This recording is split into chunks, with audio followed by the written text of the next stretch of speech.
Streaming on a Saturday for anybody who's catching us live on twitch.tv/Forever Classic Games. And we want to just move it up a day ahead and see what that felt like. So we're streaming on a Saturday, but I have got with me my two pals, Zach and Joe. So how y'all doing, guys? Doing all right. I am fresh out of bed, up from a nap. Zach was sweepy. Oh man, you have no idea. I got home, I ate some cheese and crackers, and then I woke up at 8:45. Oh my gosh. I woke up at, I think, 1 today because I've just not been sleeping well this week. So I feel you. Yeah, I feel like I've been sleeping extra, but me sleeping too much makes me way more tired than if I don't sleep enough. So. Oh yeah, my bed is like horrible for my back. So half the time I'll sleep like 4 hours and feel incredible. But if I sleep like 6 hours, I feel awful. and then can't function the entire day. Yep, I work somehow best within the 6 to 7 hour range. Yeah. But anymore, and I wake up and I'm like, no, I need more sleep. Just more. So this quarantine's definitely keeping me kind of like exhausted this entire time. And it's just starting to warm up here in Alaska, so I might start actually like walking around my block or something. Try to get out, maybe clean out the garage here in the next day or two. Warming up in Alaska, snowing in Virginia. I heard about that. What's that? What's up with that? Dude, I don't know. All I know is Dad sent me a picture and was like, "Yeah, the backyard's coated in snow." I was like, "Well, that kind of sounds familiar." That's and so then, weird. Then my stepbrother and sister that live in Winchester also sent the picture of snow flying out there. Huh. Central and northern Minnesota got snow today, but that's expected. That's not weird for us. Is it not? No, Huh. it is not that unusual to get snow in May for us. In fact, the most unusual day of weather I've ever experienced was I had a golf tournament, and while I was at the golf tournament, it was like a good 70, 75 degrees to the point that I took my jacket off, and then it suddenly started snowing so thick that we had to stop play because we couldn't see the hole from the tee. I think we've covered this story. I feel like this is something that you told us about in the Oshry episode, if my memory serves me right. I can't remember, but it was just like, and then it just changed back to sunny again, and then it snowed again. It was just weird. Weird. Well, what you guys been into? What's been the thing tickling your pickle here of late? What? I don't know about y'all, but I've been watching a lot of anime again. So we finished everything there is that you can watch about JoJo's Bizarre Adventure, except for like the 90s OVA. We even watched the live action movie, which is weird. But now we're on Bleach. And so we just got like past the main like Soul Society arc, and we're starting to get into the Arrancar stuff. And we skipped the whole like vampire season, but it pisses me off because they inject those scenes and those characters into the normal stuff. So we're watching the manga accurate shit, and all of a sudden the Mount characters are showing up, and I'm like, why? Whose idea was this? Oh, you know. Yeah. So we ended up skipping like 45 episodes, and then they put information in those episodes in it. I'm like, you gotta be kidding me. That's how it be. What have you guys been watching? I've been watching a couple little things with Lauren. We've been watching the remake of Fruits Baskets. Ooh, the new season's out, right? Yeah, it's really nice. I'd never watched the old one, so this is all new to me. My understanding is this newest season is the way to go because it like follows the manga better or something. Lauren's really happy with it, so I'm going to assume that's the case. Yeah, Kim loves it. Her and our friend Mary have been watching it. I don't know if she started the new season or not. Then we've been watching Woodpecker Detective Society Agency. What is Woodpecker Detective? It follows these two guys that are friends. They all live in this big like apartment building in, I guess, contemporary Japan. Okay. So they're all still in like traditional garb and in new modern-ish suit attire, but not everybody. So it's kind of like that hard mix. Hmm. Uh, the one protagonist is almost the antagonist at times, but he's just a freeloader essentially. But he's super smart at figuring things out. But he's Okay. just kind of an asshole. So it is a mystery show then. Yeah. Uh, and it has its fair share of death. Hmm. So it's All not right. just like, here's a mystery, let's solve this. It's like, here's a mystery, there's a whole bunch of dead people over there. Shit. Let's go look at those dead bodies. Weird. A show that we watched a while back that Kim watched the newest season of, well, not newest, but she watched another season of it, is Danganronpa, which is based off of the visual novels that you can pick up on like PS Vita. That's a weird fucking series, man. Like It's really it is good though. It's more than meets the eye. Yeah. Isn't that Transformers? Pretty much. I know that I know the basics of the narrative and kind of the like main points, but I'm still so freaking confused because it starts as like this whodunit kind of show where it's basically like Survivor with death. So if you watch the like reality Survivor shows, they're always trying to like vote somebody off. It's like that, but they kill a student and try to get away with it, and so the other characters are trying to figure out like how that person died and who did it. But then it turns into this like apocalyptic shit. And it's so crazy. It's all over the place, man. Huh. Joe, what about you? What have you been watching and or playing? Like, what's got you going? Well, I'm kind of pretty much caught up with What We Do in the Shadows, which is hilarious. Oh, yeah. I am too.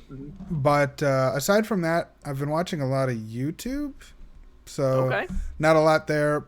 Just kind of random. Any stuff. particular creators stand out to you right now?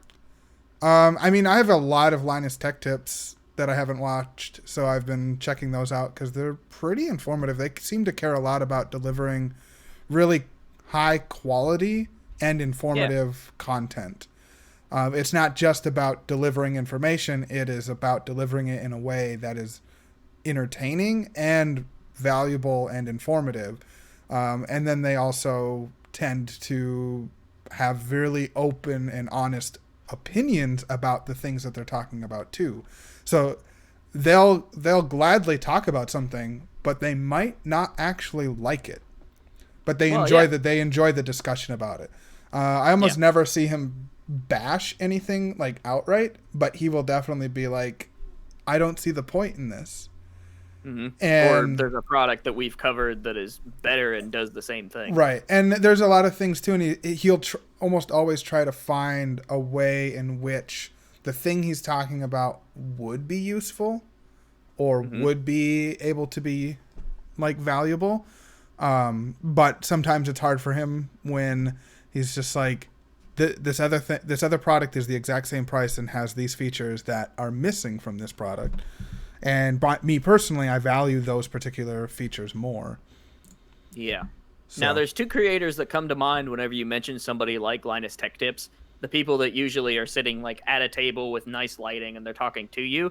There's two that I want to point out. One of which is Kevin Kenson, who does these really awesome Switch and hardware reviews of like controllers and stuff. And whoever he has doing his camera work is absolutely incredible. Because they put out some very, very good artistic shots that are just excellent. It's like really fascinating to watch. Cool. Aside from that, I've been playing Trials of Mana because I got the review from Runer's Rock, and Final Fantasy VII Remake is on pause for the time being because of that, and then Animal Crossing with Lil Gamer. Nice.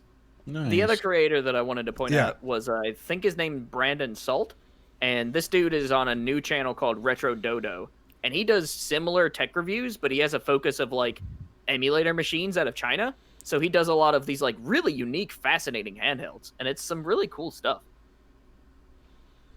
Yeah, I've actually seen a couple of theirs pop up, and I've watched a couple of them.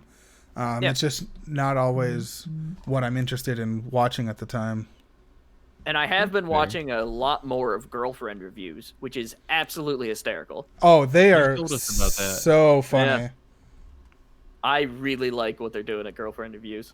There's two that if you want to watch that channel, you should check out. First, you need to watch their Doom Eternal review, and then immediately go to the Animal Crossing review, and you'll get a good idea of what those folks are about. The Smash Bros. One I think is pretty good, and the Smash Brothers Ultimate is pretty good, Mm-hmm. and then which one was it? I don't know. I just watch almost every video. The only one I haven't watched is the Final Fantasy VII one, and it's because I kind of want to just wait on all content until I've formed my own opinion on it, because it just seems like one of those games that I should experience in full without, at least that's been my preferred way to do it right now, is the more blind I go into any particular thing, the more satisfied I tend to be with it. And that's just something I've learned. So while it may be tempting to watch the latest trailer for The Last of Us Part 2, I'm actually not going to. I don't want it to spoil or impact my first time witnessing those events. And, you know, as someone who's on the internet or streams, I am subject to having things, you know, blowing for me. But, you know, that's the risk I guess I have to take. But I'm still very much looking forward to that game, despite some of the reservations that people have had about it. But there's an interesting discussion about spoilers, and before we get into Zach, but what are you feeling with Final Fantasy VII? What's your progress so far? I'm on chapter 14, so I am side questing before I finish everything. Is that the big one where they're like, "Hey, here's a bunch of side quests"? Yeah, they're like, "Here's the last time you can do side quests." Yeah, spoilers. Like, Now that whole chapter is not as long. Now I know there's side quests in an RPG. Ah! But yeah, no. So I have the very long swath of things. So I'm just kind of running back and forth. And now that I've done a few things, I'm realizing that I should have been extremely more efficient about it. But it's still fun. Don't worry, you can always there's a second playthrough that you can do that's also really interesting. But there's kind of something fascinating with spoilers, because for me, sometimes I want to know what happens. So for a lot of media that I consume, especially in the horror genre, I want to know how, what the basics of the events are before I jump into it, because otherwise I get real freaking scared, and it that feeling detracts from actually watching the scene. And so sometimes it's better for me to know what's going to happen in a horror film before I even attempt to it. But I guess the question that I have for you guys then is, how important is it to play or watch or read something without having any prior knowledge? What is the value of a blind media consumption? I think that it can really, for me, it can depend. There are some things I don't care if it's spoiled for me before I play it. There are others where I care a lot. And I think sometimes it has a lot to do with if I know the creator has some sort of emotional impact or story that they want to tell that is better told and experienced in the order that it's presented, then I will try to experiencing it in that way. Because I think there's a reason, particularly with books, that the author presents you with information in the order that they do. So for you, it's a lot of artist and intention. Yeah, I would say in that. some cases. Yeah, and then, it really depends on my own evaluation on what I think or how important I think that the information or the story being told is to the overall experience. I don't necessarily care about spoilers in a Call of Duty game, because Call of Duty is about shooting people, not the story told within it. And so I won't mind it as much being spoiled there, because the experience is more in the gameplay than it is in the story. So. True. Zach, what about you? I don't mind spoilers for a lot of things. Actually, yeah. Most generally, I don't mind spoilers 90% of the time. There's a couple times that I really just want to know. I don't want to know what's going on because of a very good twist. Because I'm not surprised by very much going on in media and like shows. Like there's from being on the other side of like production of things from theater to here to just having listened to and read a lot of stories, like I can kind of catch where something's gonna go and follow it. Mm-hmm. But there's the occasional time that something catches me very off guard. Like in the last like 5 years, one of the biggest things that caught me off guard was like Attack on Titan, where Eren gets eaten like in episode 3. Yeah. Yeah. Yeah, yeah. That I one remember caught me being off like, guard. wait, then who is this about? Wait, huh? Yeah, Yeah. I remember sitting in my living room with me, Travis, and Tanner, like, how the fuck do you kill off a main character in the 3rd episode? Well, So, by in your not thoughts, really. a lot of the predictability is really kind of where you stand there because you've consumed so much media. So, like, when the intention is the surprise almost, that's when you don't want to be spoiled. Yeah, that's when I don't want to be spoiled. But most of the time, I like to know what's going on because then I can enjoy the ride of how did they get there. So I can watch it and consume the media and be like, oh, okay, I see that they're putting, you know, event A, event B, event C leading up to the ultimate event G, you know, down the line. Mm-hmm. It's like, and these are the plot points that are going to be the important parts of it. And when I get there, they're usually the important parts of it. That's exactly So I'm how like, yes. my wife does it, and it bothers me. She'll read the first chapter, then the last chapter, and then finish reading everything in between. And I'm like, what's the point? You already know where it all goes. And she's like, yeah, but I don't know how yet. And I'm just like, how is the important part to me? Duh. Sometimes it is getting to that destination that I really enjoy because I don't know about you all, but I am very good at suspension of disbelief. If you set me in a movie theater, I'm not thinking about like what's happening in the next section of this film. I am taking it moment by moment. And yeah, so, I'm like that watching it with too. my buddy Eli, he'll be like, "Oh, this is gonna happen," and then it'll happen, and I'm like, "Shit!" But meanwhile, I'm just like glued and trying to figure out things as they happen. Like Inception was a really cool film for me because like every single moment of that film kind of builds up to like this crazy cacophony of just ideas. And so for me, I'm like really kind of easy to entertain, especially in movies and shows. I think I'm a lot like that too. There's so many times where I'm just like watching something and I'm like, oh, that was fun. I'm also really good at just kind of accepting something for what it is. Yeah. Because I've also, like, part of my going in blind is, I guess the biggest example of this is I kind of ruined The Last Jedi for myself. Because I watched trailer. The most recent PlayStation and Xbox game, yeah? No. The Respawn? No, the movie. Yeah. The movie. I kind of ruined it for myself because I watched every trailer, I watched interviews, I watched I watched all this stuff.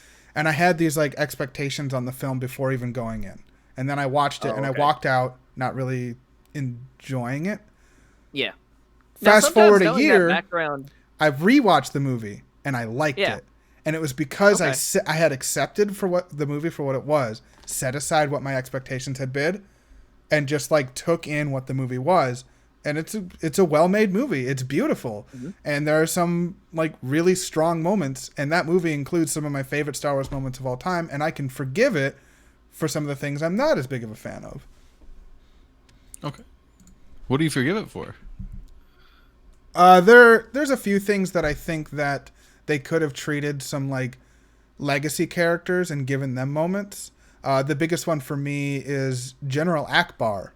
Just getting blown out into space, kind of unceremoniously, is kind of like, he's a big player. Like, he doesn't play the hugest role. He's not a main character by any means, but he's a character that had respect in the universe.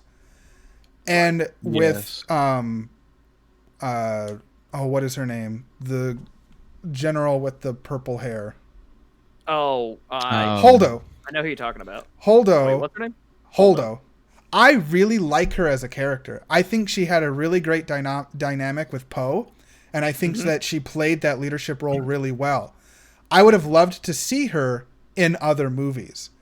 And so in my brain, it makes more sense to give General Akbar the position where he's the one hyperspacing through an armada of enemy ships as this like kind of going down with the ship, blaze of glory type of like goodbye General Akbar like moment, and let Holdo carry on and be kind of this new character that we get to explore and learn about. Because the thing about Star Wars is they're very good at introducing fun ideas and then doing nothing with them. Mm-hmm. And it's been like that from the beginning. Like the fact that there's a literal werewolf and literal vampires in the cantina in the first movie is just one of the most bizarre choices.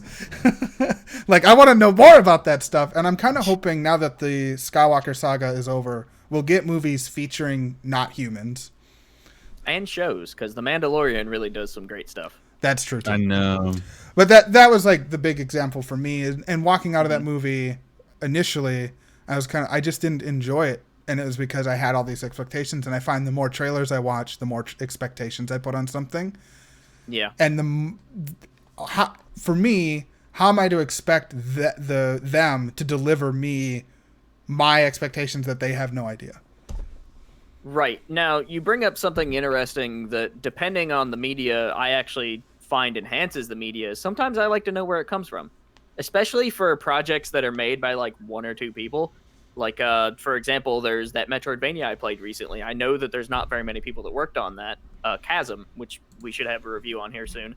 And so I kind of like meet that game where it is. Yeah. And sometimes just like knowing the amount of efforts, or like if they did something really unique to put it into a film, like back to horror films, knowing how people made those practical effects will sometimes bring me to a movie I'll have no desire of watching. Yeah.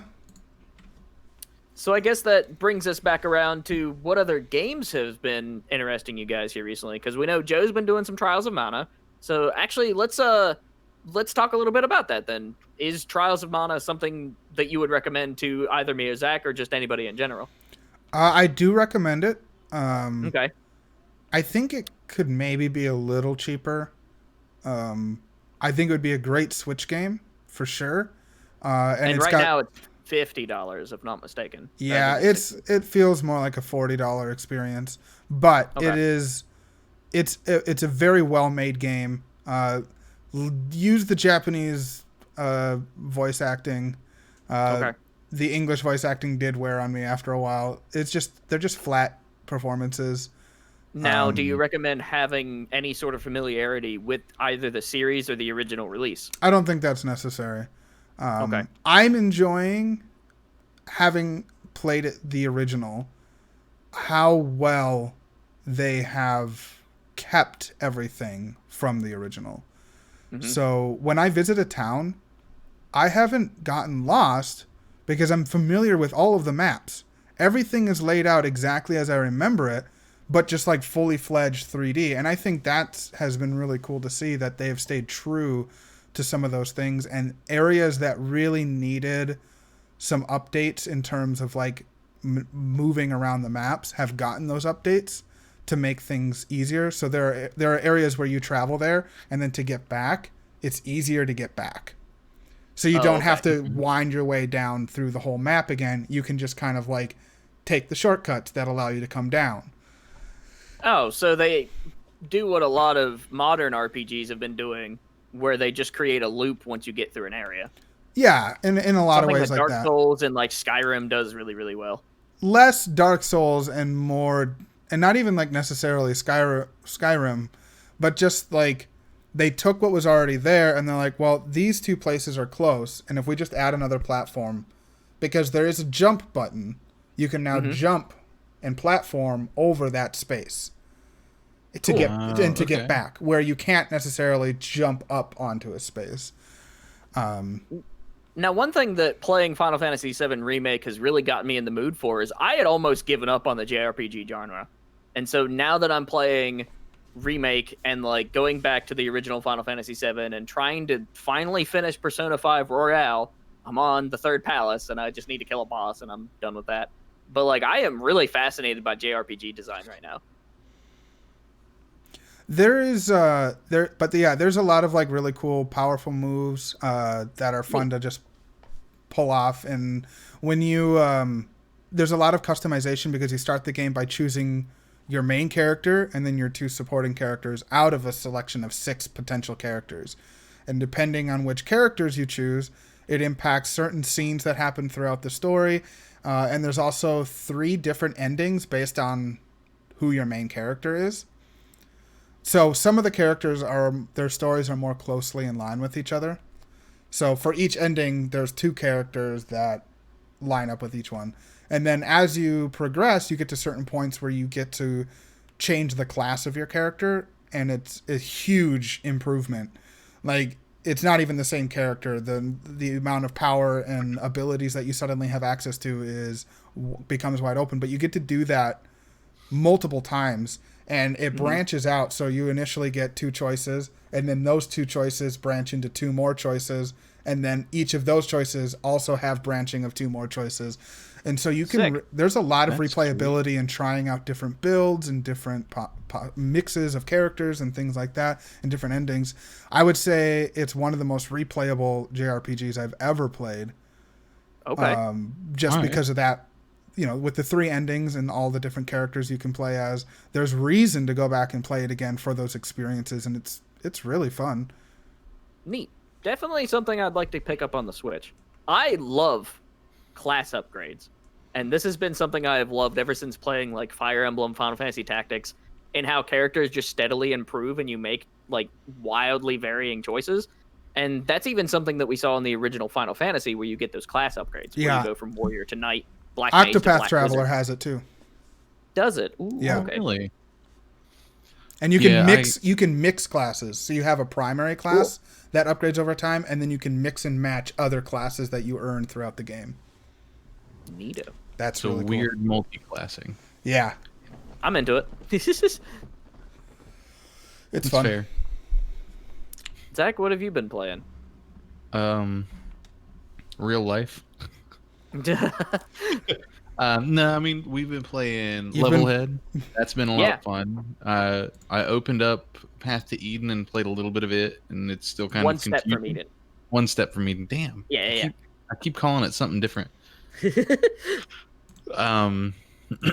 What else did I mess with? I started to try to play through Ashen some more. Cool. That's really confusing because I have no clue what's going on. Yeah, coming back into that one's pretty wild, right? Like, that's one of those games that you really should kind of focus on. Yeah, it's more like, I don't know what a lot of these zones are called and stuff anymore, so I'm just kind of wandering around doing stuff. Hey, at least you're getting levels and stuff, I guess. Well, if you leveled up, yes. There's Right got now, I to be just feel some like sort a of drunk progress. wanderer. Yeah. I've been doing a lot of just like experimentation here recently, where I'll play like an hour or 2 of a game. And right now I've got a couple fighting games. And the reason that I'm kind of like into those right now is because I rediscovered that I own a fight stick. And I'm like, man, there's a lot of games I've been playing that would feel great on a fight stick. And so I've been playing some like shooters. Like I went back to that racket shooter, the like cute 'em up that we got a long time ago, that eventually I'll have a review for. That one's called Sky Racket. Very, very cute. It's available on Switch. And then I just got a review code for Them's Fightin' Herds, which is a My Little Pony fan game that turned into its own fighting thing. So they like made all new characters and shit. And I'm like really excited for that because the name is just so funny. And I also just discovered this fan-made horror like Mortal Kombat game called Terrordrome. And this is really neat because it has really well-made characters based off of 80s and 90s horror icons. So you can play as like Michael Myers, Jason, Freddy, the Candyman, Chucky. Like there's all these different characters you can play as, and it's like really, really well-made, really artistically like actually considered designs. And so that's been really cool. I haven't gotten it to work very well with my fight stick, and I don't understand the mechanics quite yet. But that is just a visually cool little fan game. And they are making a game called Terrordrome 2, which will have, rather than like licensed film characters that they can't sell, they're going to do literature characters that are open source. So characters like Van Helsing, I think, is one of the main characters. and things like cryptids. So like Sasquatch, eventually they want to do a Mothman. And so that's more of the like modern 3D Mortal Kombat style. And I'm really excited to see what happens with these devs, because if what they're doing in a 3D space is as good as what they're doing in a 2D space, that's one to watch out for. So Terrordrome, do some Googling on that. Really cool little fighting game. Speaking of Mortal Kombat, we got some new Mortal Kombat news. I don't know if anybody's been a fan of what modern day Mortal Kombat has become. They've been mixing in a lot of like stuff. Interesting choices. Like they're just like, you know what? It doesn't matter anymore. We'll just put in whatever we can get the license for. Like the Ninja Turtles was probably the most surprising addition. And it was I still haven't picked it up, but that is the edition that makes me want to pick it up, because I'm just like, yeah, I want to play as the Turtles. Why not? That sounds great. I've been waiting for Spawn to pick up the newest one, and now that we have some new DLC information, I really want to check out Mortal Kombat. What is it, 11 now is what we're up to? Yeah. So I kind of want to find Mortal Kombat 10 just on the cheap, like the full version or whatever. And then, because I have only played Mortal Kombat 9, and I didn't mess around with Injustice hardly at all, or Injustice 2. But now, oh, you're right. You know what? Ninja Turtles is Injustice 2. Correction. No, it's in Mortal Kombat X, I think. Is it? Is it 11? I thought it was X. I thought it was only Injustice 2. No, they're totally in another game as well, I believe. Oh. Well, either way, we've gotten characters like Jason, the Predator, the Alien. We've gotten a lot of Ash from Evil Dead, I think, is in one of them. And so there's a lot of like 80s and 90s horror pop culture kind of things going on. And we did just get the announcement that they're adding RoboCop into the mix. And we already have the Terminator, so we can relive RoboCop versus Terminator, which was an old like Sega game or something. It wasn't that long ago that I rewatched RoboCop. Weird film. I didn't like it. I'm gonna be I remember watching it as a kid and watching it again as an adult. I was like, I should not have watched this as a kid. It's so violent. Like, it is openly violent, and it's got this weird like claymation thing going on at one point. It's a strange movie. But what's cool about this new RoboCop addition to the Mortal Kombat roster is they got the original actor to do the voices. Yeah, I did hear about that. And they captured his likeness pretty well. Yeah, and so it's interesting because that guy hasn't been RoboCop in like 20 years or something. So it's been a long time since he stepped into those shoes again. So well, he's been pretty going that extra mile. That guy's been pretty active in voice acting for a long time. So he has the chops and the experience to record those lines again, and to get back into that character. It's a bit kind of interesting that he's able to use that to revisit a character that, you know, in his age wouldn't be able to. And if I'm not mistaken, they also got the animated Spawn voice actors for their Spawn rendition. And so it seems like when they can, the NetherRealm Studios are putting forth that extra effort of getting the original actors and making sure that things feel as authentic to the brand as possible. Where they hiccuped was I don't think they got Schwarzenegger for the Terminator. And so you get this weird like guy trying to impersonate Schwarzenegger. And so that was kind of a miss with a lot of fans. But I'm only kind of reacting to what people are reacting to. I've not played any of these myself. And some of these franchises I'm not near as familiar as most people are. So kind of take my opinion with, you know, a couple grains of salt there. But I'm down for Mortal Kombat. Another small bit of news was someone recently, a bunch of N64 things got like open source, not legally, but someone cracked it and everything got released, and someone made a straight up PC port of Mario 64 using that unauthorized source code. This isn't a ROM. No. This is a downloadable executable file that runs Mario 64. And now what this allows you to do is lots of things. Yeah, it opens the world wide open as to what's possible once this ad is done. I've got a video pulled up on the stream. Nice. Now, do you have a credit of who put this together? I don't know if they've come public. Fair. So the big thing is the addition of being able to add RTX ray tracing to the game, which is something that there's been some really cool like classic designs of, like we've seen Quake 2 get an RTX upgrade, and people have remade areas in like the Unreal Engine and things like that. So it's interesting that with this source code that you can get a reshader and apply it to the game. I tried it. I did get the executable to work. I was not able to figure out because everything is really kind of like deep. Anything that's like getting too much traction is getting shut down, which makes sense. And I don't know enough about it to do it myself. The shader's so interesting looking. I think that the original still looks better as far as artistically, but man, it is some wild stuff. Right. And on the marble floor, it makes sense, but this carpet should not be reflective, so there's still some like things to work out. But it is interesting that it'll be interesting to see what comes out of this, because this is only within like a month of all that code getting sourced out. And people have I cut it before it got really interesting. They do like a whole only ambient occlusion version, so it's only whites and contact shadows. Interesting. It's super weird looking.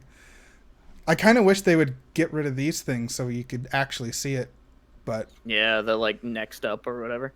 So, in another year, other Nintendo 64 games, or even just like model packs and updates to this to complement the RTX, or new lighting packs and things to complement the RTX, because this is just like really basic, just taking what already exists and modding it to accept the ray tracing configuration. Yeah.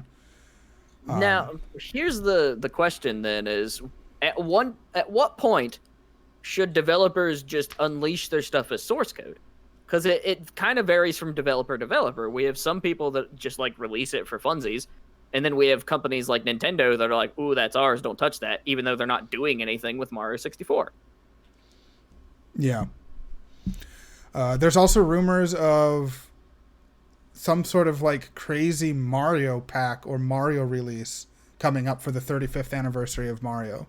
Yeah, I think we talked about those rumors, but just to kind of rehash that, it seems like they're going to either package together or re-release like Sunshine, probably Mario 64, the 2 Galaxy games, and new Super Mario Brothers 3D, the one that was on the Wii U with the cat suits. Those are like the main platformer, 3D kind of platformers that we're probably going to get again, if I had to guess, this holiday. Yeah.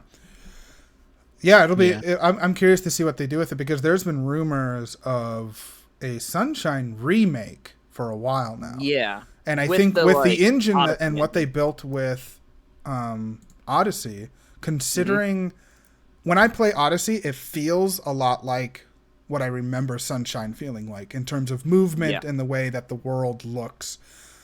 It wouldn't surprise me if they're working on it, and we see that as a part of this release. That would be really interesting Nintendo rumors that I don't know if we covered or not, but there is some data miners that discovered reference to an upcoming Switch with 2 screens, and presumably that'll enable either 3DS and or DS compatibility with the Switch, and create a clamshell, which they're really big fans of, because the clamshell is ultimately more durable. Screen protection. And so they're all about that usually. And so I'm really looking forward to that. For the longest time, I have wanted just something you hook up to the dock that enables you to put your DS and 3DS carts into. It would be fucking sweet if they did this and also gave you access to like a Game Boy Advance slot. Considering then their entire handheld library is playable on Switch, and that would make me real freaking happy. Considering Nintendo has a history of enabling their mobile games to be on console, it's just this console is mobile. So there's a lot of things I think to work out there, because if it's console based, then you're making a portable console play portable games but only in console mode. Now, the solution to this is twofold. I mean, we saw what the Wii U does because it's 2 separate screens. It's a little easier, and there's a couple different ways you can move around the 2DS layout that just works really well. But as far as recent releases, the thing to look to for inspiration is the Mega Man Zero collection, which has DS games that are playable both handheld and console-wise on the Switch and PS4 and Xbox and all that. But like the way you can move around those 2 screens is really, really beneficial. And that is like probably the best example I've seen of just like getting DS games working on modern stuff. So I think it's totally doable. It's just a matter of, does Nintendo want to do it? Yeah. When are we going to get N64 games? When are we getting all those Super Nintendo classics? Like, what are they doing with their retro stuff? Yeah, my point was more like, with the GBA player on the GameCube, it enables you to play a portable game on a TV, which is great. Mm-hmm. And it makes sense that you can't play it portable because the GameCube needs a TV. The Switch doesn't need a TV, and so I don't know, it's just kind of funny. It carries on that portability, which I think is fascinating, while also giving you access to a bigger screen, which is why most of your secondhand handheld creators now are putting a goddamn HDMI out on it. Because even though we love playing stuff portably, being able to just slap it on a television is the coolest thing ever, and that's why the Switch is so damn popular. I mean, it's why I bought one of those AV cables for my PlayStation Vita. Yeah. Or not Vita, PSP, actually. The PSP. Yeah. Which is not a great way to play that on the TV. No, it's not. It was horrible. I have like 3 of those cables. I have a composite and an AV, and I think of like an HDMI one somewhere. They're all kind of bad. Mm-hmm. But the big news this week, Alex, you brought up earlier, was the Xbox Series look. And this looks to be a look into all of the third-party contributors. There wasn't much first-party stuff. It was a big focus on just, here are some games that we're going to have on the Xbox One Series X. Yeah, to kind of I think it's to get people hyped for... All right, so Microsoft, we've kind of come out with what we're going to contribute to the lineup. Here's what everyone else is putting in.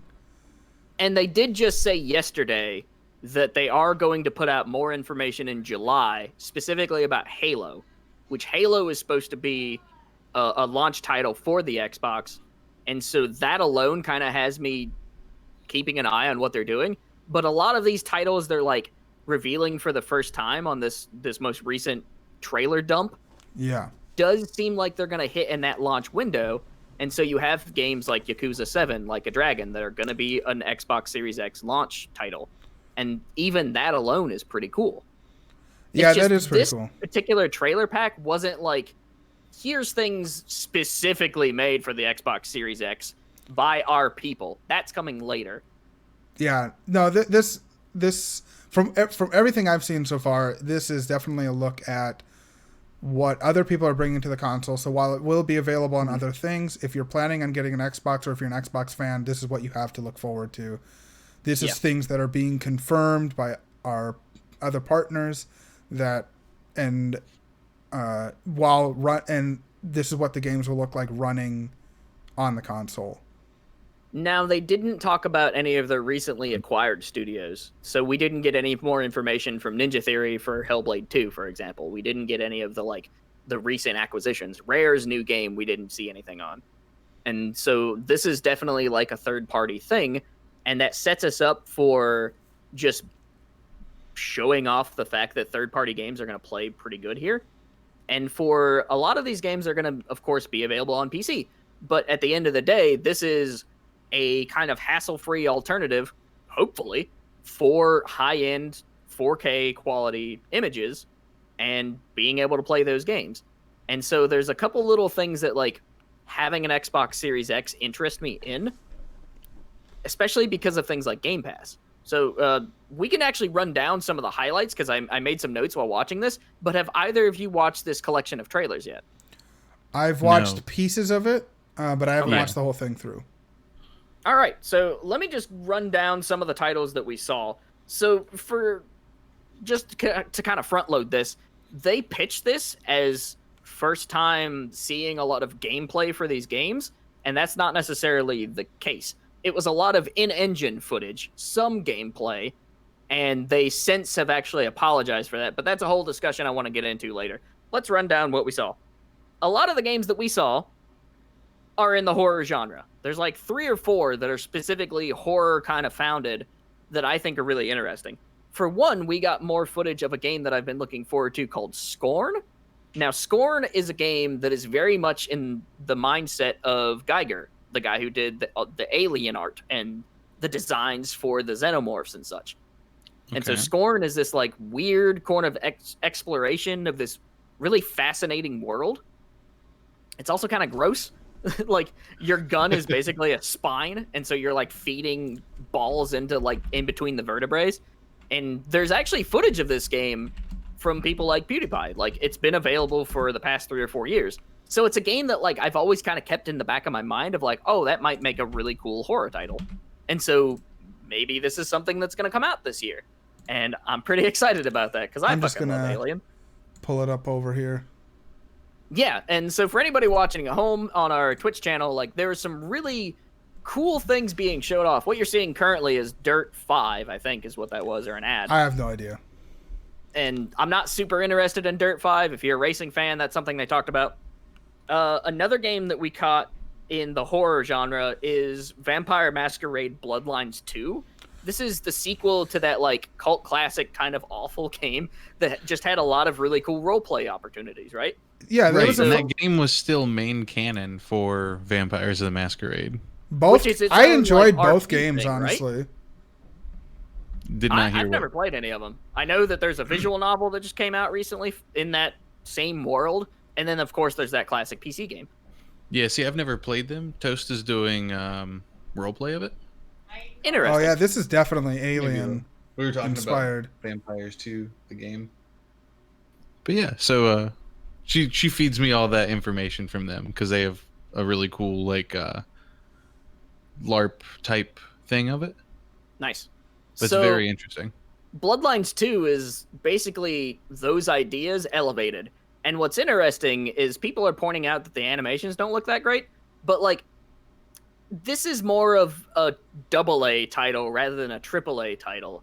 And so that doesn't worry me as much. I'm interested to see, you know, how this plays. What sort of options do you have? Are there non-combat versus combat? Like, how do the different factions play with each other? And I'm hoping that all of that comes together really well. But I'm worried that Cyberpunk is going to blow that gameplay style out of the water because those two games are kind of comparable to me. It's just that one is made by like this massive studio, and the other one is made by like a much smaller studio.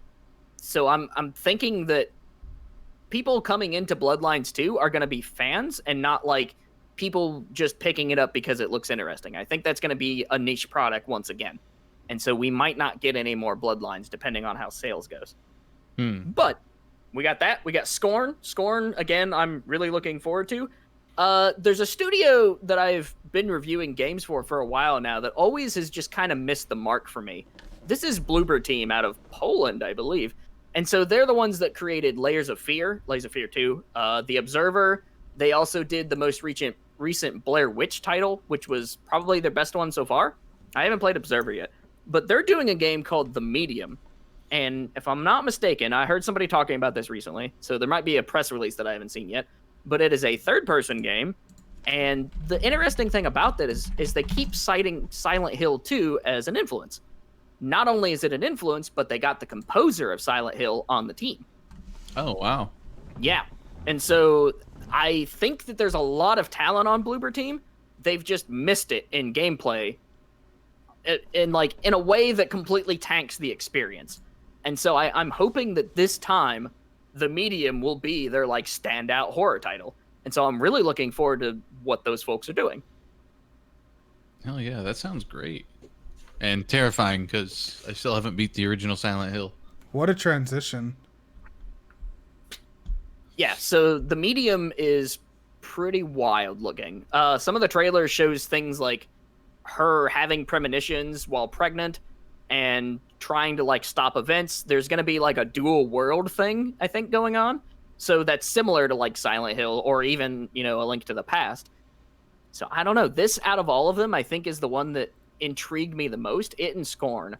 But of the two, I think medium is more fascinating because of the people it's coming from. And my fingers are crossed for those folks.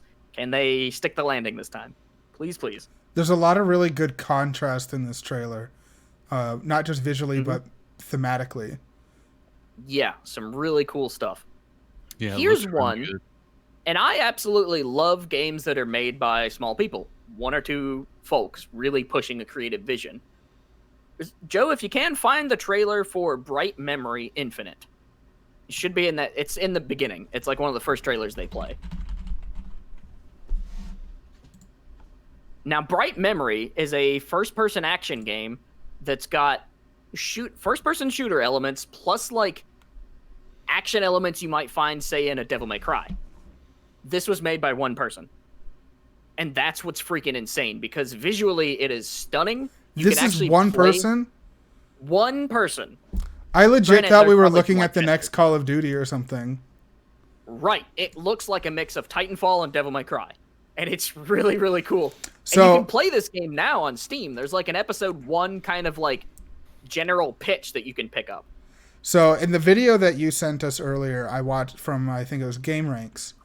In that video, he talked about it a little bit, and he was just kind of like, I just wanted it to be Titanfall 3, and it wasn't.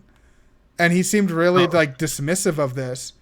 I think it looks fine. Like it's definitely just like, it's a shooter. But it's a shooter. Yeah. It's a very good looking shooter made by one person. Yeah, for one dude doing this, it looks fantastic. And so the thing that Xbox was pitching was Bright Memory Infinite, but you can pick up Bright Memory on Steam right now for $10. I've heard it's a kind of short experience, only a couple hours long, but like it kind of establishes what they're going for. So if you're interested in this, definitely check out that page on Steam, because there's like grapple abilities, there's things that slow down time, there's all these just like action elements. There's a rating system right out of Devil May Cry. So there's like a skill kind of based thing going on with it. That's cool. Okay, I remember seeing this trailer just shortly ago, actually, when you started this, and I didn't know what it was. Yeah, that's what that was. Okay. This puts me in mind of that other game that was inspired by just the trailers of Final Fantasy Versus 13, and I can't remember the name of that for the life of me. I will look that up here in a second. But other than that, we also got a game called Chorus, where they replaced the U with a V for whatever reason. This is a space exploration game, and it looks fine. Like, there's nothing specifically that stands out about that trailer that makes me go, huh, I really want that.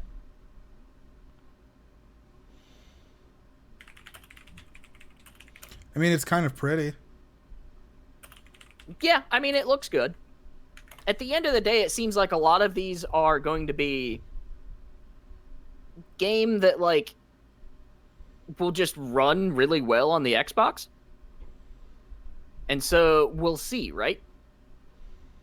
Okay, so the game that I was trying to think of that is another one people should put on their watch list, which is also a game made by, I believe, one person, is called Lost Soul Aside. It is very much a Final Fantasy 15/Versus 13 inspired title, but that game looks freaking incredible, and I can't wait to actually get my hands on it. So Chorus didn't really impress me. It just looks fine. Another game that we got, which is a little more arcadey, is called The Ascent. It looks like a twin-stick shooter. And again, that was one that like we actually got gameplay footage of, but most people would be like, maybe. Might be something I'd pick up for like $10 or play on Xbox Game Pass. Not a showstopper, but something that I myself probably would be into because I like those sort of arcadey style games. Other than that, we got what looks like a new kind of Code Vein style game called Scarlet Nexus. And it puts me in the mind of another character-based action game, so almost like Astral Chain. And it looks kind of cool. It's like an anime action sort of thing. I'd really like to check those out. I still haven't played Astral Chain or Code Vein. I would love to pick up Astral Chain because people really like talk about how good that is. It's just one of those things that like it came out at a weird time. Here's one for anybody that I think is into Left 4 Dead. This is Second Extinction. It is a dinosaur shooter, and it just looks like Left 4 Dead with dinosaurs, which, I mean, Cool. Was it? We compared Extinction Mode from Call of Duty Ghosts to like a Left 4 Dead experience, and Okay. we always wanted to see that kind of thing expanded because it was just fun. You just ran through it. You got upgrades, upgraded your stuff to go in better. I love wave-based shooters. Like the Horde mode in Gears of War is one of my favorite things ever. I think that every main shooter should try to at least consider a Horde mode because they're just really fun. No, that's honestly, I think, because me and Chuck, we haven't played together in a while, but he's the one that's sucked into the Neverwinter land. Oh yeah. Me and him, that's after a while because we were really good at Ghosts. That was the one that we were all like at our peak, and then like we just started playing Extinction, and we started playing Extinction more than we played the actual Call of Duty, like right by on. leaps and bounds. There's a couple games that I want to put more time into in that kind of Left 4 Dead genre. The like survival, reach a goal sort of situation. I want to spend more time with Vermintide, which we have played on stream a time or two. And then I really want to pick up World War Z because that is very much a Left 4 Dead kind of ripped game. But that was free on Epic Games recently. Constantly. Yep, yeah, I might have got it at the time. I don't know. I'd have to look at my Epic store. But I would love to sit down and play, especially with you, Zach, because I think me and you would have a fucking blast with it. Wow. What the heck? Me and you can play Vermintide. Shut up. I mean, I'll play World War Z. You're forgetting. I enjoy cooperative games to the point that I will suffer through horror to play a cooperative game. We might have to look into that one because they just put out some news recently. So that's one that like they're constantly building on. It and Hunt Showdown. Hunt Showdown is another one I want to spend more time in. That's what like Crysis developed one, or CryEngine. The other game that probably was, aside from the horror stuff, the most exciting for me, because I'm really starting to love this franchise, is Yakuza 7, Like a Dragon. It is an RPG take on the Yakuza game. It looks over the top, absolutely ridiculous. You can summon crawfish. Like, the game looks hella fun, and apparently it's going to be available on the Xbox Series X in the launch window, if not launch day. So, for those of us not picking up Halo, maybe Yakuza is the thing to get. Yeah, this is going to be particularly interesting, I think, for me, and then for, the rest of us if we do that discussion. But just, I've been playing through the Yakuza series. Yeah. And you've definitely got more time out of all of us in this franchise. Them kind of basically, this will be totally new character, totally new like timeline or like time period, and new gameplay and everything. It's going to be really interesting to see what they do with it. And for anybody that still is interested in the Yakuza style game, I still recommend Judgment as a great place to start, because that game is basically an evolution of the Yakuza franchise, and it takes place in the same universe without interacting with the same characters per se. And so that one's really, really cool. Yeah. The other one, if you like classic 80s anime, there's a Fist of the North Star version that they made that's supposed to be really, really fun. Oh, that was a character from the original series. That's one that anyone who plays it will recognize. Majima, the one with the eye patch. He's kind of the loose cannon character of the series. You're never quite knowing what you're going to get out of him. But Majima is everywhere. It's going to be interesting to see how if he's kind of like the bridge between the core series and this new boot. Maybe. I like in Yakuza how there's all these different activities you can do, and like playing that and Final Fantasy VII Remake and Persona 5. Like anytime I come up to a pool table in Persona 5, I'm like, sweet, we're gonna play billiards. But like that's never a thing that you do. But you can do that in Yakuza. You're like, man, I want to shoot some pool. You have the option. So Yakuza 7 coming to Xbox. Go bowling, throw some darts. Zach, what were you gonna say? It seemed like you were gonna add something there. Oh no! I was just excited because I do love playing mini games and games. Yeah. Have you got to pick up any of the Yakuzas yet? Me? Yeah. Negative. If you get a chance, pick up Kiwami, because I was playing through it. Joe's currently streaming it on our channel, so maybe that'd be a great one for us to sit down and do like a review discussion on. It was available as a PlayStation Plus game, so you might have it. So check your Maybe. library. Possibly. Ooh, I don't know if I looked at anything for April. Whoops. It was games I already April or had. May sucked. April What? was I think good, May is but the one that April was good, but it was games that everyone already owned, I think. And then May is like Cities Skylines and Farmer Simulator. Yeah. Now, Sony did just give out recently for their stay-at-home initiative, I guess is what you could call it. They gave out the Uncharted collection and Journey. So I just recently downloaded those. You just have to go to the item and it should be free. It might still be free. I don't know. The biggest game that we got any sort of information on, which is kind of what inspired a lot of the discourse in the Xbox community right now, is we did get some footage of Assassin's Creed Valhalla. Oh, yep. It wasn't Right. gameplay. They pitched it as gameplay. It was actually just in-engine footage. So knowing what is actually like player controlled is kind of hard to tell. But it's Assassin's Creed with Vikings. Cool. Do any of you guys even like Assassin's Creed now? It's kind of taken a weird direction in the last couple titles. From what I've played of Odyssey, I enjoyed it. Yeah. I didn't have anything against it. I think that the series did need to evolve. I just think it's funny that everyone was like getting on them for not pushing the series forward ever at all. And so that they revamped the series and now everyone's complaining it doesn't feel like Assassin's Creed anymore. And I'm like, yeah, because you kept giving them crap for making Assassin's Creed games. I like the idea of it. It gives you a really fun way into like having history incorporated into a game that you're playing and something exciting, even though some of it's very slow paced because it's based on like stealth. But you don't have to do that. It's like, you should probably be quiet, but you can still blow up the building anyway. Do whatever you want. So they've always kind of been good at incorporating history, huh? Yeah, but I was much more interested in the macro story of what was going on. Like, what the fuck was going up with the pieces of Eden? Like, what the hell was going on with this weird bloodline? Like, who are these god things? And I don't know shit about it for the most part still. Like, outside of like going through and looking at like 100% completion, like hidden final trailers, like they don't really talk about it enough that I'm interested to like keep playing.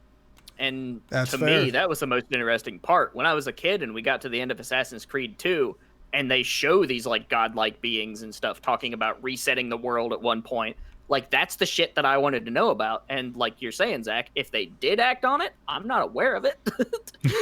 Yeah, not a clue. So, I know that some of it followed Desmond for a while, and then that one god thing was like either everybody can die or you can die, and then like everything like went way off the rails, and I don't fucking. There was no more flow to the god story after that. I just lost it. I kind of want to play the Egypt one because like I like Egypt, and I think that's something that's not explored as often as could be in video games. But like, or if it is explored, it's always explored in the exact same way. Yeah. So I mean, Vikings, cool, but like, I'm not super into what Ubisoft is putting down, especially because of their approach to like XP boosters and gating off content and really kind of pushing their microtransactions and shit. There hasn't been a game Ubisoft has put out in the past like 10 years that's really gotten me excited. Yeah, no. Well, I got really excited for Battlefront, and then they were like microtransactions, and I was like, forget that. See you in another couple decades. Yeah. They just added multiplayer to the Steam version of the old Battlefronts, I think. They did, and I'm excited. You want to go relive that? That's available. And then I think Halo 3 is coming to PC here pretty soon, too. So lots of great nostalgia shit going on Steam. I recently played through Far Cry 5 with a friend, and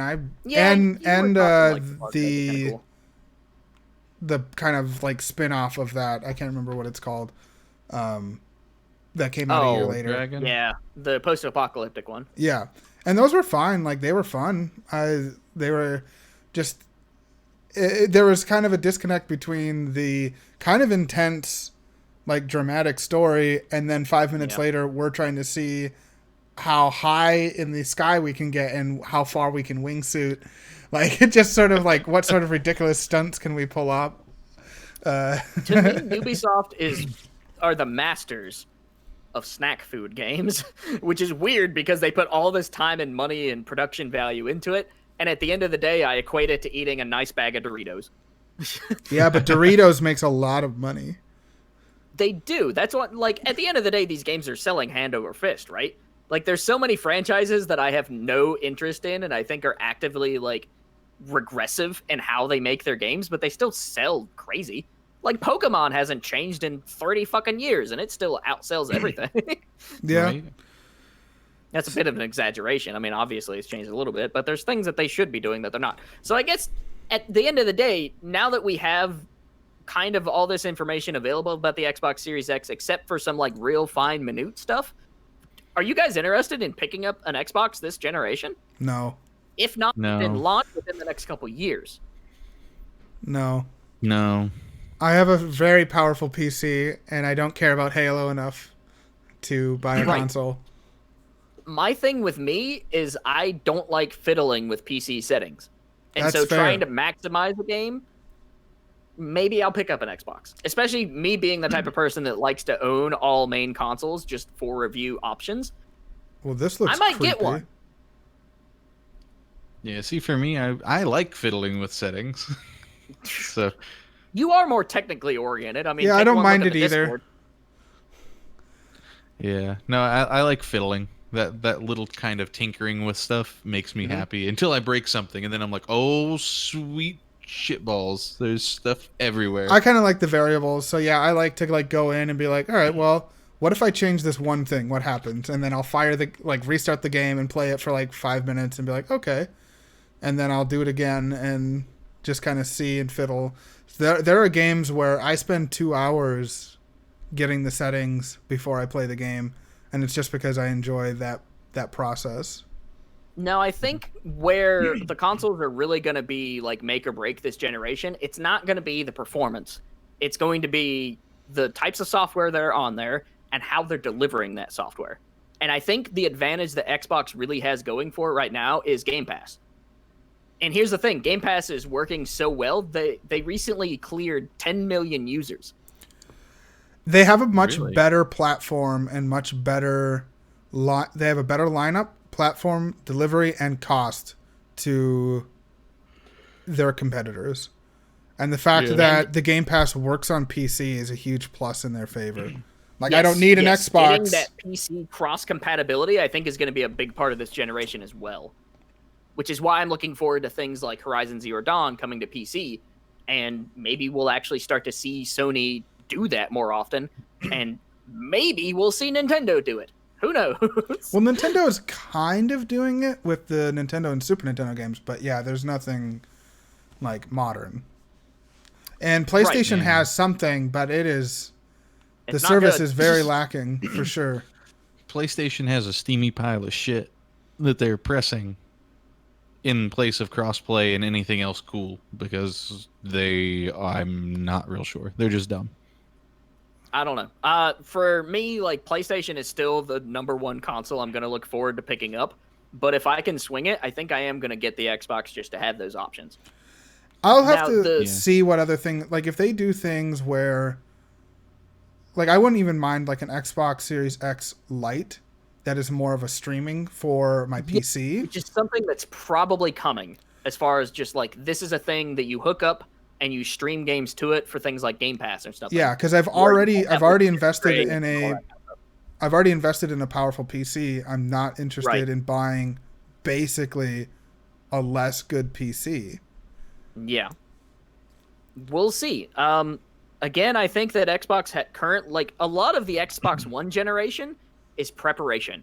So they're like getting their services in line. Xbox Live is still one of the best online services, period. And the use of Game Pass, the soon coming X Cloud, where you can do that streaming to like your cell phone, that's all looking really promising. So I think if Xbox can land some of these bigger like first party exclusive titles, they might really put themselves up in a great position to overtake PlayStation, or at least be a competition again for once.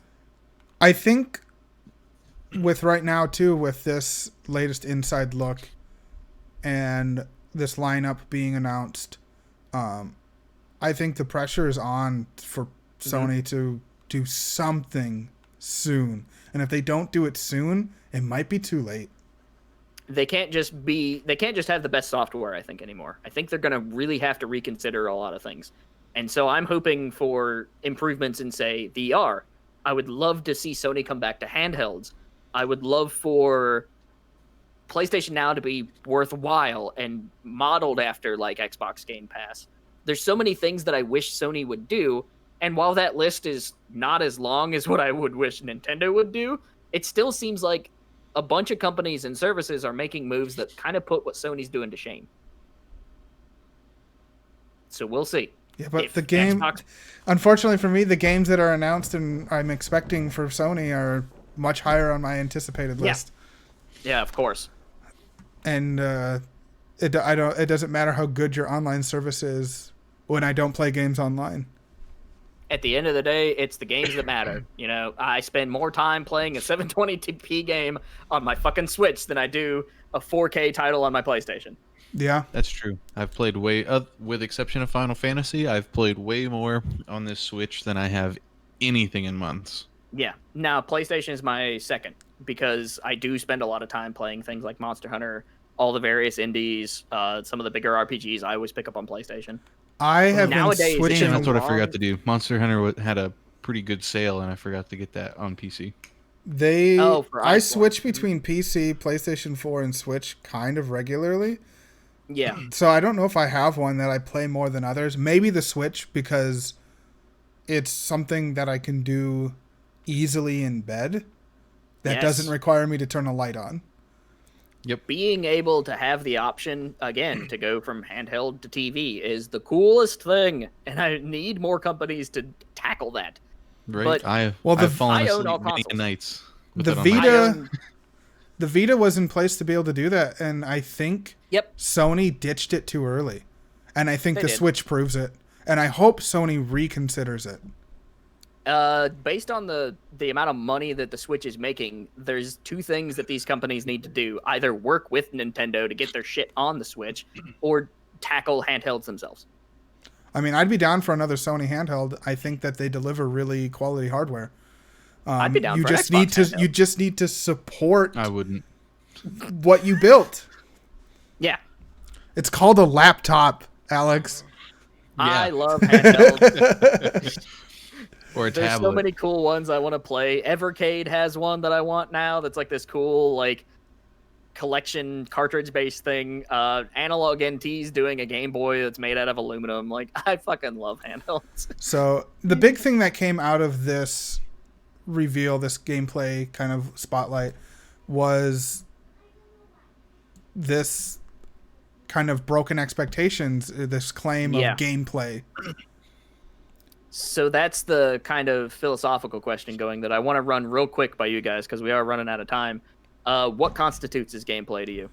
So the executive today has come forward and said that they may have set some wrong expectations, and they did apologize for it in a very, like, addressing the issue very quickly and very professionally, and assuring players that they will do better in communication in the future. It's a good tweet. My consumption, or my opinion on it all, though, is I don't look at trailers for gameplay. A trailer is not long enough to show me your gameplay. I am a big fan of having like a cinematic show me the idea of what you're going for, and then couple that with a gameplay trailer. Like, here's what you'll actually be doing. Right, but all of these seemed to be very cinematic trailers in terms of like they were all in engine, so you can expect that's what the game's going to look like, or you can expect to kind of like maybe feel this way during gameplay. We would hope. But they are definitely a cinematic showing off trailer and not a gameplay trailer. And I think in order to do a successful like gameplay reveal, it's got to be at least 10 minutes long. And they're not going to do that for 15, 16 games in a half hour. No, and I hope they'll follow up this with some gameplay reveals, either through official channels or through places like IGN or something, right? Yeah, something like that would be fantastic. But yeah, I think that getting those kind of reveals that you can tell are definitely like the actual renders of stuff that you would be watching, not playing, gives false expectations, in my opinion. And most of the time, if I see somebody showing a whole bunch of that, I don't have high expectations of how playing the game moment to moment is going to feel like when I have the controller and control. I think it's going to look worse than what they're showing because they don't Yeah. want to show it. Well, I mean, the big one that people point to is Watch Dogs. Watch Dogs, by the time it was shown off at E3 versus when it actually came out, changed dramatically. And in a lot of situations, players felt like the rug was swept underneath their feet or the wool was over their eyes. And so that's something that, like, whenever you're showing a game, of course you want to show it in the best light, right? The problem that we're running into is a lot of times these trailers and these screenshots are doctored up and not actually representative of the final product. And that's when you get into these weird situations, like whenever they were selling Alien Colonial Marines back when Gearbox were the main people behind that. And so a lot of times, and the problem that we have in the gaming space is the people that play games and are paying attention to this information know what they're doing and know what they're looking at. And so they're a lot harder to fool than the general public. Well, what's impressive now is like a lot of these games are getting to a point, a lot of engines and hardware are getting to a point where a cutscene can be done entirely in the engine, so you don't have that kind of jarring mix of quality. Right. Things stay consistent, and it's a matter of programming or scripting the models to do what you want in a given scene. And then I think the hardest part these days is informing players when they have control again, because there's a lot of games where I'm playing it and I'm watching a cutscene and then the character doesn't move for like 10 seconds. I'm like, oh, it's because I'm playing again. Yeah, we're back in the seat. I guess from where I played Metal Gear for so long, like I'm so used to that. Okay, like just going straight from that like cutscene to go, like without very much transition from when it looked bad to now it's looking real good to like. I want to say the closest thing to what I feel like we're talking about right now would be like Final Fantasy, because it's really coming from playing to even just the cinematic stuff isn't super different. I mean, like you get some shots of like Midgar and stuff that look like they're almost straight up out of the old game but revamped. Yeah. Which now is really it's cool. more apparent in the PlayStation games where you have scenes like, Zidane and them running around in their character models, but then you have a scene that shows Bahamut fully fucking rendered, and it's still a gorgeous cutscene today. So like that breakup was real dynamic in the PlayStation days. It that's why felt I can't epic. get it out of my head. That's what I grew up playing. Yeah. Yeah, but that lets us see, like, I know what I'm looking at. I can see that this is not the gameplay. I know I don't have to do anything. Now it's, that line's blurred, and over the years, they've added enough games that if you've been playing all of those sort of things, you just, you know that you always have to be ready to, like, move, or you're, like, constantly flicking the stick to be like, all right, I don't move yet. They're still talking. There's still something going on. And then suddenly, like, you turn left, and you're like, oh, shit, I gotta go. Yeah, but I think that right now it's important for consumers and players to be aware that, companies will try to fool you. And right now it's really important for your media people to be as honest as possible and not cater towards these publishers and stuff in a way that can be dishonest. It definitely at the end of the day, feels places like Digital Foundry that are going frame by frame and saying, okay, this is what the actual frame rate looks like. This is the best performing version of the game we have currently. Those services are really, really important right now. Yeah, it definitely seems like Xbox's biggest misstep is calling this a gameplay showcase. Yeah. It should have been like a third-party games or like upcoming like reveal, like all those types of things. But calling it a gameplay, I think, set people being like, because I'm not watching any of these right now, and none of these are telling me this is what the game is going to be like. And like I stated earlier, a gameplay trailer or a gameplay showcase is going to probably take about 10 minutes and have someone there with voiceover talking or text on screen talking about the various mechanics that will be at play when the controller is in your hands. What does the game look like in the actual hands of a player? Where's those UI elements? Where's that? And my least favorite thing trying to do a gameplay trailer is what we saw in things like The Division, where they had this really fake kind of staged, like, people talking. It's like, that's not how people play games. So I think honesty is probably the most important. Honesty and transparency. Any company that can pull that off, I think, always has my vote of confidence. I don't remember what it was. Something was talking about being true. Maybe it was people, maybe it was you guys, maybe it was something I was watching. I don't remember, because wasn't something I was expecting to talk about. But Yeah. somebody was talking about, just being true to yourself or to what you're doing, and less that you're doing it because like your passion, but more that you're just being honest about it. Mm-hmm. And that honesty is going to carry way more weight than anything else that you're doing. So if you're being honest about it, that's your passion, that's your true feelings on it, whether somebody's butthurt about it or not. And I'm going to listen to that person way more. Yeah. And I'm going to trust that person a whole lot more. Recently, there is a bunch of sponsored streams over at the Kind of Funny crew. And so Kind of Funny Games were playing Predator, which has not been scoring super well, but they have been having such fun with it. And they've been doing these like sponsored content time slots, basically. And they're like, listen, we really like this game, but just so you know, we were paid to do this. And then Greg was like, joke's on them. We would have done it anyways. But it's just, I think being honest is so important, which is why that's at the core of Forever Classic Games. When I show you a screenshot, that's something I caught off my fucking console. If I got it from recording off a capture card and then taking a still, I will tell you. And if I got a code for that, you will know. Like, honesty and transparency is so important. And so that's kind of what we built Forever Classic Games around. At the end of the day, you're going to get our actual thoughts on it. You're never going to get a paid situation. At least that's the goal. If that happens, please alert us, because we want to shut that shit down immediately. So I suppose to kind of like wrap things up, of everything that we've seen tonight or everything that we've heard, what if you were to pick one game that you'd be excited about in this lineup, which one would it be? Okay. Zach, why don't you go first? I want medium. Okay. That does look cool. I'm with you. Medium looks excellent. It gives me this nostalgia feeling back to Silent Hills. That's something that I've been wanting for a long time. And Yes. Konami's kind of fucking dumb and trashed it so many times. Yeah. When they had such hype for it, especially with like Kojima's Silent Hills project with them.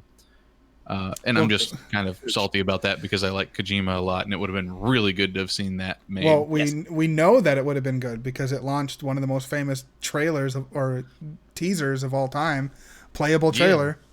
The Influence games. Just recently, the extended version of a game called Infliction just came out, and one of our writers at Marooners Rock really, really liked it, and it's inspired by PT. So cool. If you're really into that style of game, go check out Infliction because it's out now. So you guys are saying medium. Yes, I'm really into horror. I think there's a lot of cool things you can do in that genre in video games, and for some reason I'm fascinated by it, and I still really want Bloober Team to make a home run. I know that the tech that they're using and the ideas and the themes that they're kicking around all have such raw potential, and I just want them to nail it this time. I'm really hoping for this team. For me, it's definitely Yakuza Like a Dragon. I'm excited to see kind of a reboot of the series and them kind of branching out and trying something new. I'm really excited to see what what staples of the series are going to be there and which things are going to maybe be left behind and what new things are going to be. I'm really interested to see how they might implement like all those mini games and little like day-to-day life stuff that they'll implement into the gameplay, or how that will integrate into the overall experience. I'm excited to. I'm always get turn-based bowling. Yeah, I'm excited to see more of some of the best, continuously impressive, and some of the best cinematography in video games I've ever seen. And this is harkening all the way back to the original PlayStation 2 games. Their sense of camera movement and storytelling, and their ability to use the camera to help tell that story has always been top notch. And I've been blown away by almost every cutscene I've seen in a Yakuza game because every scene seems to matter to them. Yes. And it's not just static. I don't think any cutscene is just static camera on static person going as text. No.